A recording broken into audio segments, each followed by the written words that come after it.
Чудовища от старата ракла, празника сирни заговезни или прошка.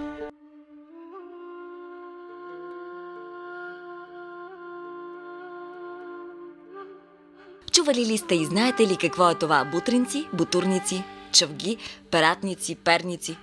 Някой може би е чувал, а друг не. Това са малки дървени стрели, които са част от ритуалите на празника сирни заговезни, но станаха доста непознати неща. И така поред. Кой празник е сирни заговезни? Българската православна църква почита празника Неделя Сиропустна, наричана от народа сирни заговезни. Празникът се отбелязва 7 седмици преди Великден и поставя началото на най-продължителния пост през годината. След този ден до Великден християните престават да ядат мляко и млечни продукти. Строгият пост допуска само храна от растителен произход. А в деня след сирни заговезни, понеделник, започва Великия пост.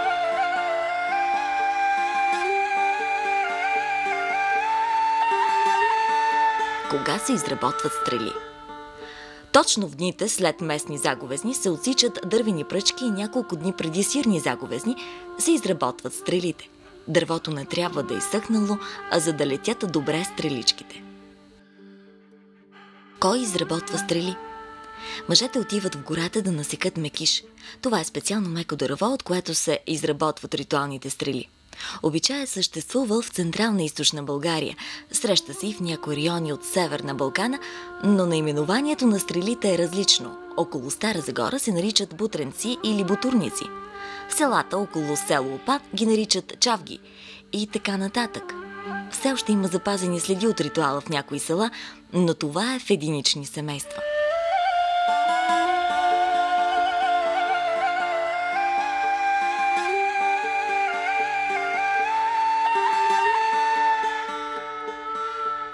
Как се изработват стрели? Това е интересно занимание. Изисква се сръчност и добро боравене с ножа и дървото. Първо се отрязва пръчка с дебелина 40-50 мм и дължина 25-30 см. След това започва да се изостри върха в единият край, като издялкването на върха трябва да е дълбоко, изкосено на 45-30 градуса и 1 см преди наклона започва да се засича за тялото на стрелата, което е дълго 12-15 см и с дебелина 3-5 мм в основата се прави дупчица за шиша, а на 1 см над нея се прави прорез за ушичките с широчина 2-3 мм и дължина 5 см. Ушите са много специална и деликатна работа. Те се изцепват от дълго парче мекиш, пак с дебелина 40-50 мм, което се разцепва на две, от това парче се изцепва лист дебелина 2-3 мм, след което се изглажда с ножа, докато заприлича на лист. Свива се по ъгъл 30 градуса и се нанизва на цепнатина на тялото на стрелата. Ушите трябва плътно да се вмъкнат в цепнатината и да са стегнати там. След това се оформят остриетата им, като се издялкват. Така изглежда готовата стрела.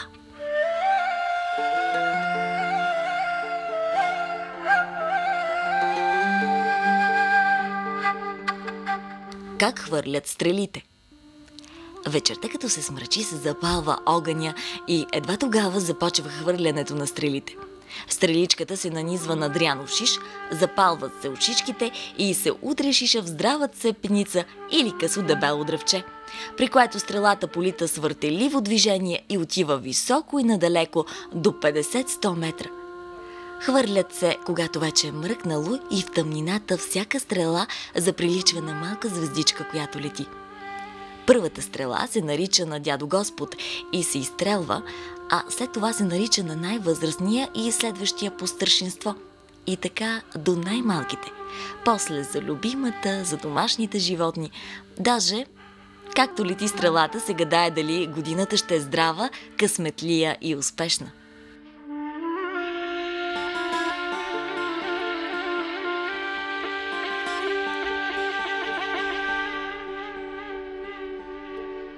Какво се слага на трапезата? Вечерта на сирни заговезни празничната трапеза, според обичая, включва баница с сирене, риба, различни ястия с яйца и бяла халва с орехи. С тези храни се заговява. Оттам идва името на празника – от говея или постя. Въздържам се.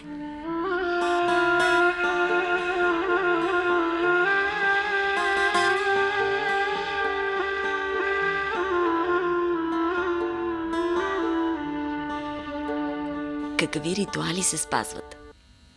Според народните традиции, при родителите се събират семействата на техните синове, дъщери и внуци. На сирни заговезни прошка искат по-млади от по-стари, деца от родители, младоженци от кумове.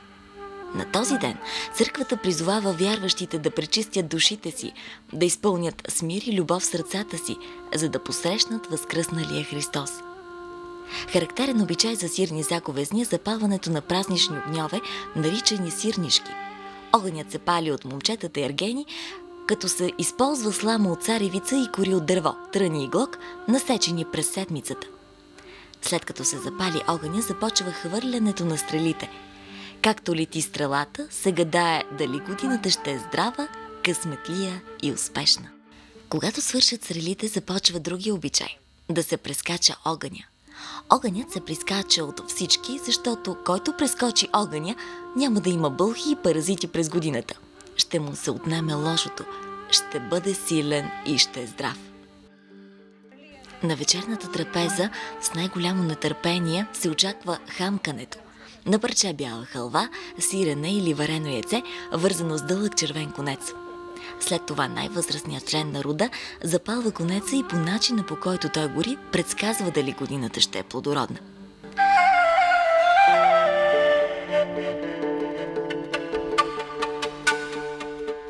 Чували сте как са празнували?